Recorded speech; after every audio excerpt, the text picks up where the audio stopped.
آپ نے اس جبر اور خوف کی فضا کو کنٹینیو رکھا, آپ نے کریڈیبل الیکشنز نہ کرائے, آپ نے اس الیکشنز کو ڈیلے کیا, تو جو تباہی ہم اس 15 دن میں دیکھ چکے ہیں, پچھلے 16 مہینوں میں دیکھ چکے ہیں, تو یہ ملٹی پلائی ہوتی جائے گی, یہ بڑھتی جائے گی. اس کا حل یہ نہیں ہے, حل اس کا ہے وہ گورنمنٹ آئے جس کو لوگ ووٹ دیں, تاکہ لوگ اس کے اوپر ٹرسٹ کریں, وہ لانگ ٹرم پالیسیز بنائے اور ان پالیسیز کو ایگزیکیوٹ کرانے کی پوزیشن پہ ہو. کون مجھے بتائیں انٹرنیشنل لیول کی جو ملک ہوگا یا انٹرنیشنل لیول کی پالیسی یا سرمایہ کار ہوں گے, وہ آ کر کے آپ کی اس انٹرم سیٹ اپ میں آ کر کے انویسٹمنٹ کریں گے؟ وہ کیوں کریں گے؟ ان کو پتہ ہی نہیں ہے کہ اگلی گورنمنٹ کون سی آتی ہے اور اگلی گورنمنٹ کی پالیسیز کیا ہوتی ہیں. جب یہ سچویشن ہوگی تو آپ کے ملک کی تباہی مچے گی. اور یہ سو کارڈ جو ابھی کہہ رہے ہیں, جس میں پیپلز پارٹی اور پی ایم ایل این سر فہرست ہے, جو یہ کہہ رہے ہیں ہاں جی ہمیں کوئی اعتراض نہیں 90 ڈیز میں الیکشن کرا دیں. بھائی بارودی سرنگیں تو آپ بچھا کر گئے ہیں. اب آپ سی سی آئی جو کہ ان کانسٹیٹیوشنل تھی, 2 وزرائے اعلیٰ غیر منتخب تھے, ان کو یہ اختیار نہیں ہے انڈر دی کانسٹیٹیوشن کہ میجر پالیسی ڈیسیژنز کر سکیں, اس لیے کہ کانسٹیٹیوشن کے مطابق پالیسی ساز صرف منتخب نمائندے ہو سکتے ہیں. پنجاب اور کے پی کے نمائندے غیر منتخب تھے, اس لیے کہ ان کو 18 کروڑ عوام جو کے پی اور پنجاب کی تھی ان کے فیصلے کرنے کا اختیار نہیں ہے. اور پھر سی سی آئی کے فیصلوں کے بعد ڈی لمیٹیشن ہوتی ہے صرف اس مقصد کے لیے تاکہ آرٹیکل 51 سب آرٹیکل 5 کے مطابق آپ اس کا ڈی لمیٹیشن کر کے C2 میں رد و بدل کر سکیں. یہاں تو آپ کی اسمبلی ہے ہی نہیں, 2/3 میجورٹی چاہیے آئین میں ترمیم کے لیے, تو پھر کس کاہے کو آپ ڈی لمیٹیشن کے پروسیس میں اپنا وقت ضائع کر رہے ہیں؟ آپ اس وقت کریں جس وقت اسمبلی موجود ہو, سی سی آئی کانسٹیٹیوٹیڈ ہو ویلڈلی, اور اس کے مطابق آپ پروسیڈ کریں.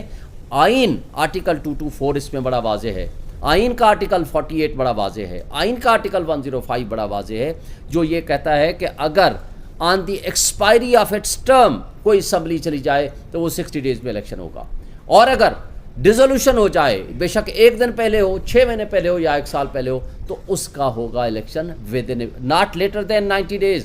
یہ کانسٹیٹیوشنل تقاضا ہے. آج آپ اپنے ملک کو کیوں بے آئین کرنے چاہ رہے ہیں؟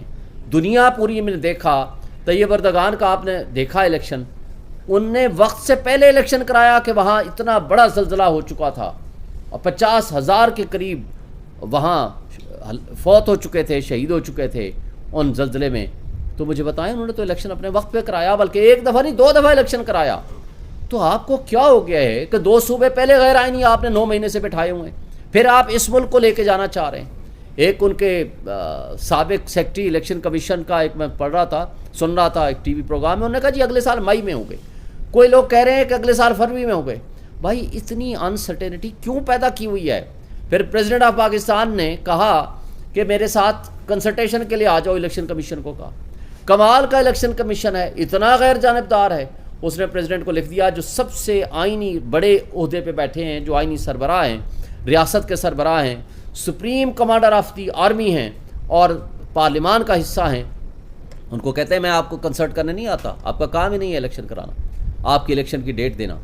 آرٹیکل 48 واضح طور پر کہتا ہے, سب آرٹیکل 5 کہ جب اسمبلی ڈیزالو کرے گا پریزیڈنٹ آف پاکستان تو وہ ڈیٹ دینے کا پابند ہے, ناٹ لیٹر دین 90 ڈیز.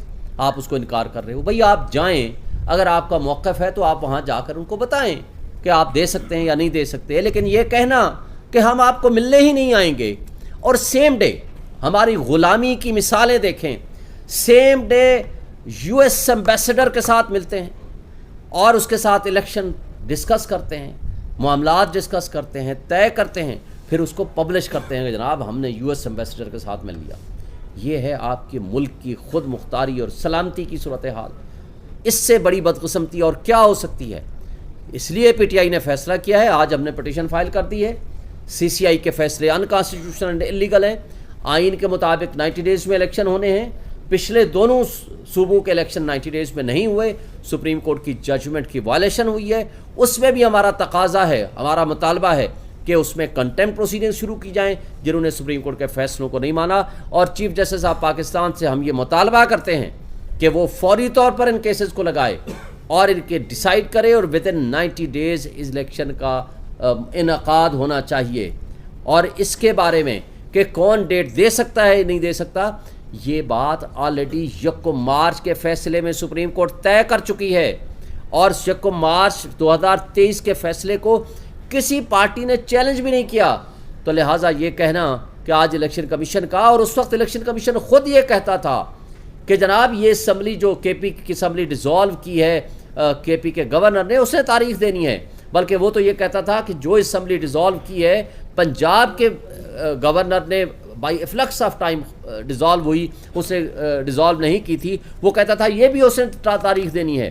جو وہ پاور تھی اس وقت سیکشن 57 کے تحت پریزیڈنٹ آف پاکستان کے پاس، وہ پاور اب امینڈمنٹ کر کے یہ سو کارڈ جو پی ڈی ایم کی فاشسٹ حکومت تھی، ان کو میں اس لیے کہتا ہوں کہ وہ جو ظلم ڈھا کر گئے ہیں جمہوریت کے ساتھ، جو آئین کے ساتھ، جو اس ملک کے ساتھ، جو بنیادی حقوق کے ساتھ، وہ پاور پریزیڈنٹ سے لے کے الیکشن کمیشن کو دے دی، کیونکہ یہ چاہتے نہیں تھے کہ الیکشن کمیشن تو پہلے ہی کمپرومائزڈ ہے، یہ چاہتے نہیں تھے 90 ڈیز میں الیکشن ہو۔ اگر یہ چاہتے تو مجھے بتائیں 90 ڈیز میں الیکشن ہوتے، یہ پورے 30 اپریل کو یہ مردم شماری ختم ہوئی تو اگلے دن مہینے میں، جون میں، جولائی میں یہ سی سی آئی کی میٹنگ کر کے کر لیتے۔ کیوں نہیں کیا؟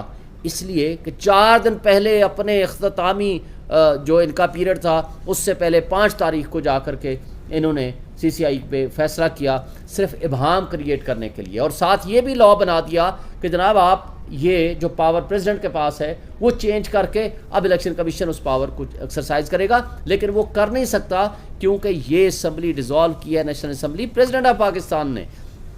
لہٰذا میں سمجھتا ہوں کہ اس کے اوپر دوسری کوئی رائے نہیں ہے۔ تمام بار ایسوسیشنز، تمام بار کونسلز، تمام لیگل فرٹرنیٹی اس کے اوپر ایک ہی نقطے پہ متفق ہے کہ 90 ڈیز میں الیکشن ہونے چاہیے، اور یہ ڈیٹ دینے کا اختیار بھی پریزیڈنٹ آف پاکستان کا ہے، اور سی سی آئی کو کوئی پاور نہیں ہے، انکانسٹیٹیوشنل اس کے فیصلے تھے، اس کی بھی کوئی لیگل حیثیت نہیں ہے۔ لیکن سب کچھ بھی اگر مان لیا جائے تو آئین یہ اس بات کا متقاضی ہے کہ آپ نے not later than 90 days election کرانے ہیں۔ اب ایک بات میں کہوں گا، شاہ محمود قریشی صاحب ہمارے وائس چیئرمین، آپ کو یاد ہوگا، یہاں وہ آپ کے ساتھ پریس کانفرنس کر کے گھر پہنچے ہی تھے، ان کو گرفتار کر لیا۔ یہ worst kind of political victimization ہے۔ آج جس سائفر کے بارے میں گفتگو ہو رہی ہے، مجھے یہ بتائیں، سائفر کے حوالے سے لمبی بات کیے بغیر ایک قابل ضمانت جرم میں سیکشن 5 سب سیکشن 3 کا سب سیکشن جو ہے سب اس کا سیکشن بی ہے، جس کے اندر میکسیمم سزا 2 سال ہے، یعنی قابل ضمانت جرم میں آج 9th ڈے تھا ان کا ریمانڈ کا، اور آگے 2 دن کے لیے جج صاحب نے اور ریمانڈ دے دیا۔ ہم یہ سمجھتے ہیں کہ یہ ہمارے ادارے کمپرومائزڈ ہو چکے ہیں، ہماری لا انفورسمنٹ ایجنسی کمپرومائزڈ ہیں، اس میں عدلیہ کو آزادانہ رول ادا کرنا چاہیے، عدلیہ کو ان کا حصہ نہیں بننا چاہیے، اس لیے کہ سائفر کے بعد سائفر کا ہم نے کب مطالبہ نہیں کیا؟ عمران خان صاحب نے جنرل طارق کی سربراہی میں، جنرل ریٹائرڈ طارق کی سربراہی میں کمیشن بنایا، اور اس کمیشن کی سربراہی سے انہوں نے معذرت کر لی۔ 2 دفعہ یہ کیبنٹ میں گیا اور کیبنٹ نے اس کو ڈی کلاسیفائی کرنے کا حکم دیا، اور 2 دفعہ نیشنل سیکورٹی کمیٹی میں گیا اور انہوں نے اس کے اوپر منٹس جاری کیے ہیں۔ انہوں نے کہا ہے کہ یو ایس ایمبیسڈر کو ڈیمارش کیا جائے۔ آج تو سائفر کے کنٹینٹس انٹرسیپٹ کی سٹوری کے بعد ایڈمٹ کیے ہیں امریکی ترجمان نے، اس نے کہا ہے کہ 2 ڈپلومیٹس کے درمیان ہونے والی گفتگو تھی، یعنی کنٹینٹس آف سائفر ایڈمٹڈ ہیں۔ اب آگے شہباز شریف صاحب نے جب نیشنل سیکورٹی کمیٹی کی میٹنگ کی، اس میں اسد مجید کو بلایا، طلب کیا کہ آپ آئیں جی، آپ اپنے کنٹینٹس کے بارے میں بتائیں۔ اس نے کہا یس بالکل یہ ہوا ہے۔ پھر اس کے بعد